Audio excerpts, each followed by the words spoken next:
Are you ready to learn about stem and leaf plot? What is stem and leaf plot? Batang yang gini atau daun yang gini? Salah ya. Jadi, stem and leaf plot diperkenalkan oleh John W. Tukey pada tahun 1970-an. Stem and leaf plot menggambarkan data dengan cara memisahkan setiap nilai menjadi batang digit awal secara vertikal dan daun digit akhir secara horizontal. Tujuannya untuk mengetahui kesimetrisan pola pengamatan seperti apakah data menceng ke kiri atau menceng ke kanan. Kedua, untuk mengetahui penyebaran atau variasi dari data pengamatan seperti bagaimana distribusi dari data. Yang ketiga, untuk mendeteksi apakah ada outlier atau tidak. Dan yang keempat, untuk mengetahui pemusatan data seperti mean, median, modus, dan kuartil. Dan yang terakhir, untuk mengetahui apakah ada kesenjangan data. Kelebihannya mudah dibuat, perhitungan dasar statistik dengan mudah, dan memeriksa outlier dalam distribusi. Kekurangannya bermasalah dengan data besar, digit terakhir terkadang kurang informatif, dan kurang efisien untuk perbandingan dua atau lebih stem and leaf. Agar lebih mengerti, yuk lihat contoh soalnya. Contohnya, terdapat data yaitu sebagai berikut. Kemudian, langkah awal menyusun angka secara vertikal dan terurut.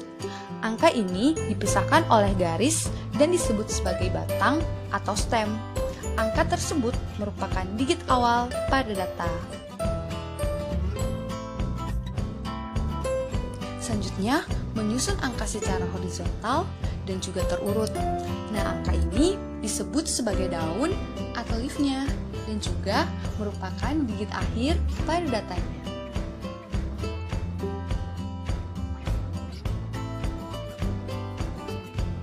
Kemudian, dilakukan secara terus-menerus hingga angka tertinggi dan kemudian hasilnya akan seperti ini. Kalau sudah, Q-nya jangan lupa. Q merupakan keterangan diagram batang dan daun, sehingga orang-orang mudah membaca data. Q sama dengan 5 garis 1, yang berarti 51. Setelah Q-nya dibuat, maka selesai deh. Untuk lebih mahir lagi, kuy, lihat contoh lainnya. Berikut disajikan jumlah produksi padi di 12 desa dari Kecamatan Sukasari. Sekarang, carilah stem and leaf-nya. So, let's do it! Sebelum membuat stem and leaf plot-nya, terlebih dahulu memeriksa kembali data yang tersedia. Pada data ini terdapat dua jenis data, yaitu data IR64 dan data Raja Lele, dengan nilai terkecil yaitu 2 dan yang terbesar 967. Biasanya, terjadi kesalahan pembuatan stem and leaf plot-nya. Nilai batang yang dipakai adalah 2 digit awal, mulai dari 00 hingga 96. Tapi malah akan timbul gap atau jarak yang besar sehingga diagramnya pun terlihat buruk. Tipsnya, buat itu menjadi lebih simpel atau sederhana dengan mengambil 1 digit awal pada setiap datanya, mulai dari terkecil hingga terbesar. Karena kedua data saling berhubungan, maka hanya digunakan 1 batang saja yang terdiri atas 1 digit awal pada setiap datanya. Langkah selanjutnya, susun 2 digit akhir pada setiap data secara bersebelahan di mana batangnya terletak di tengah. Susun 2 digit tersebut secara horizontal dan terurut, baik data Raja Lele maupun data IR64.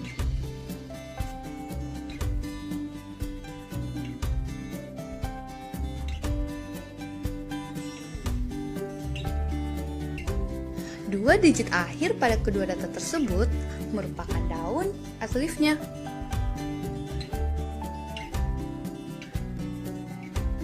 Karena terdapat dua data, maka sebaiknya masing-masing jenis data tersebut dibuat key agar orang-orang lebih mudah untuk memahaminya. Key pada data IR64 yaitu 4-01 yang berarti 401. Sedangkan key pada data Raja Lele yaitu 1-27 yang berarti 127. Yang terpenting dalam pembuatan stem and leaf plotnya, jangan lupa untuk selalu menuliskan key-nya ya.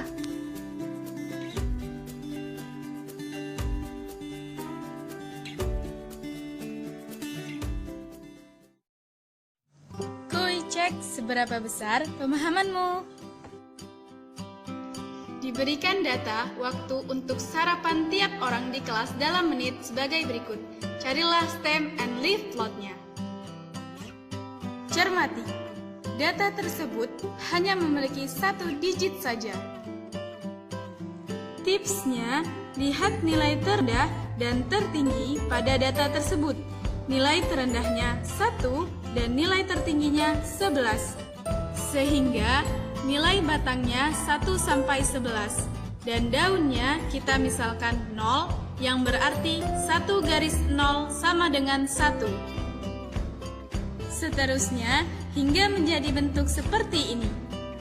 Oh iya, 0 itu bisa diganti sesuai yang kalian inginkan. Yang terpenting selalu menuliskan key-nya ya.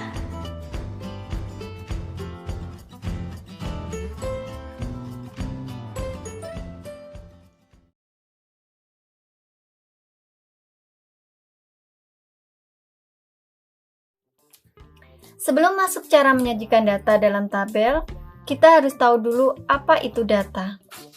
Data adalah kumpulan informasi yang diperoleh berdasarkan fakta sebenarnya. Data dapat berupa angka atau lambang. Cara mengumpulkan data ada dua. Yang pertama, mengumpulkan data melalui angket atau kuesioner. Yang kedua, mengumpulkan data melalui wawancara dengan narasumber. Nah, sekarang, cara menyajikan data dalam bentuk tabel. Contoh soal data hasil ulangan matematika dari 20 siswa. Langkah-langkahnya. Pertama, urutkan data dari yang terkecil ke yang terbesar. Jika kita perhatikan, nilai ulangan terendah adalah 40 dan nilai ulangan tertinggi adalah 100. Artinya, nilai yang harus kamu tulis adalah 40 sampai 100. Kita buat tabel nilai, turus, banyak siswa, atau frekuensi. Kita tulis 40 sampai 100. Nilainya 40 sampai 100. Kita perhatikan, banyak siswa yang memperoleh nilai 40 ada 1, kita buat turus 1, 2, kita buat turus 2. Banyak siswa yang mendapat nilai 40 adalah 2. Banyak siswa yang mendapat nilai 50 adalah 1, 2, 3. Banyak siswanya adalah 3. Banyak siswa yang memperoleh nilai 60 adalah 1, 2, 3, 4, 5. Setiap 5, satu turus kita ikat. 6. Banyak siswa yang memperoleh nilai 60 adalah 6 siswa. Berlanjut untuk yang nilai 70 ada 1, 2, 3. Banyak siswanya adalah 3. 80 adalah 1, 2, 3. Yang memperoleh nilai 90 1, 2, Yang beroleh nilai 100 adalah 1, banyak siswanya 1. Kemudian kita jumlah. Frekuensinya adalah sebanyak 20 siswa.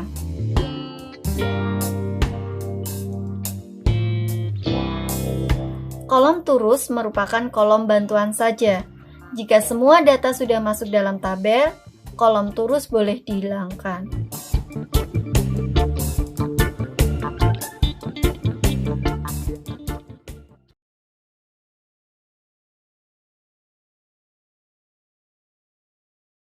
Video ini saya akan membahas tentang distribusi frekuensi. Distribusi frekuensi adalah teknik meringkas data, baik data kualitatif maupun kuantitatif, ke dalam sebuah tabel yang memuat pengelompokan data tersebut ke dalam beberapa kelompok atau kelas. Tujuan dari pembuatan distribusi frekuensi adalah untuk memperoleh gambaran yang sederhana atau ringkas, jelas, dan sistematis mengenai peristiwa yang dinyatakan dalam angka-angka. Berikut langkah-langkah menyusun tabel distribusi frekuensi untuk data kuantitatif. Yang pertama, kita harus menentukan dulu berapa banyak kelas atau kelompok yang akan kita buat ya dari tabel distribusi frekuensi, berapa banyak kelompok atau kelas yang akan kita buat. Banyaknya kelas umumnya antara 5 sampai 15 ya, paling banyak itu 20. Nah, dalam menentukan banyaknya kelas itu tidak ada aturan yang baku. Jadi mau bikin kelas berapa aja itu nggak ada aturan yang baku. Nah, selain menentukan kelas secara subjektivitas, kita bisa juga menggunakan rumus K sama dengan 1 plus 3,322 log N. Jadi, bisa dengan menentukan berapa banyak kelas atau kita gunakan rumus K sama dengan 1 plus 3,322 log N. N di sini adalah jumlah observasi atau pengamatan. Kemudian yang kedua, kita menentukan panjang interval kelas, ya, panjang kelasnya berapa. Dinotasikan dengan C itu sama dengan XN dikurang X1. XN ini adalah data yang terbesar, kita kurangkan dengan X1, data yang terkecil. Jadi X maksimum kita kurangkan dengan X minimum. Data terbesar kita kurangi dengan data terkecil, dibagi dengan K. K ini tadi banyaknya kelas.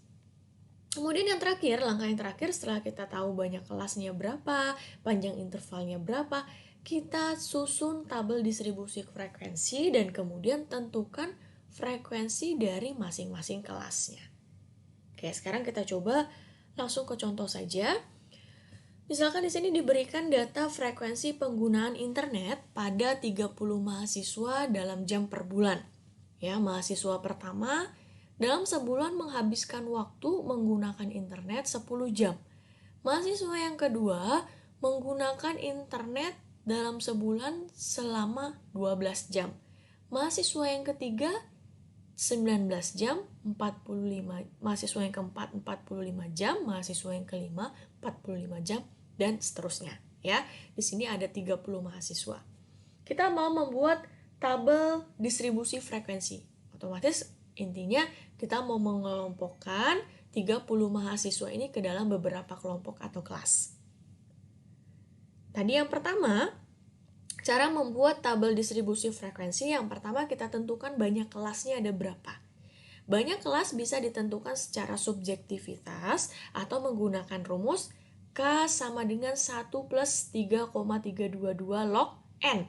N di sini ada 30. Berarti di sini 1 plus 3,322 kali log 30. Itu sama dengan 5,9.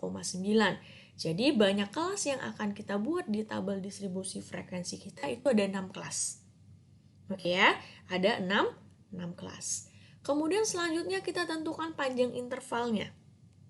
Ya, panjang interval tadi C sama dengan nilai yang terbesar. Nah, di data kita ini kan nilai terbesarnya 79. Ya, berarti di sini 79 dikurangi dengan data yang terkecil. Data terkecil kita 10 jam. Berarti 79 kita kurangi dengan 10 dibagi dengan K. K ini banyaknya kelas. Banyak kelas kita ada 6. Berarti C kita sama dengan 69 dibagi 6 itu sama dengan 11,5. Kita bulatkan menjadi 12. Sehingga tabel distribusi frekuensi kita nanti itu ada 6 kelas dengan jangkauannya atau panjang intervalnya 12. Sekarang kita buat dulu kelompok datanya. Ya, durasi dalam jam per bulan. Ini durasi penggunaan internet mahasiswa. Kelas yang pertama, ini ada 6 kelas ya. 1, 2, 3, 4, 5, 6. Cocok ya, di sini kelas yang akan kita buat itu 6. Berarti ada 6 kelas. Kemudian, untuk kelas pertama, itu berarti nilai yang paling kecil. Di sini 10, ya, data paling kecil 10. Untuk kelas pertama kita mulai dengan 10. 10 sampai berapa sehingga panjang intervalnya 12. Berarti 10 sampai 21. Ingat ya, 10-nya masuk. 10, 11, 12, 13, 14, 15, 16, 17, 18, 19, 20, 21. Ada 12 di sana. 12 intervalnya, panjang selangnya 12. Dari 10 sampai 21 itu panjangnya 12. Oke ya? Jadi di sini kelas pertama 10 sampai 21. Kelas yang kedua berarti 22 sampai 33. Kelas yang ketiga 34 sampai 45. Kelas kelas keempat 46 sampai 57. Kelas kelima 58 sampai 69 dan kelas yang terakhir 70 sampai 81. Pastikan semua data kita ini masuk ke dalam kelompok kelas. Di sini kan 10 sampai 81. Data kita 10 sampai 79. Berarti semua data ini itu masuk ke dalam kelompok ini. Ya, bisa jadi di kelompok 1, 2, 3, 4, 5 atau 6. Jadi semuanya include di dalam sana. Ya. Oke, kemudian langkah yang ketiga, setelah kita menentukan kelas, menentukan panjang interval, langkah yang ketiga, kita menentukan jumlah frekuensi dari masing-masing kelas. Ya. Kelas yang pertama, 10 sampai 21. Berapa banyak frekuensinya? Berapa banyak mahasiswa yang menghabiskan waktu untuk menggunakan internet? Itu 10 jam sampai 21 jam per bulan. Di sini ada berapa? 1, 2, 3, dan 4. Ada 4 mahasiswa. Berarti frekuensi kelas pertama itu sama dengan 4. Kemudian frekuensi untuk kelas yang kedua, 22 sampai 33. Ya, 22 sampai 33 berarti yang mana? 1, 2, 3, 4, 5. Ada 5 frekuensinya. Ya, ada 5 mahasiswa.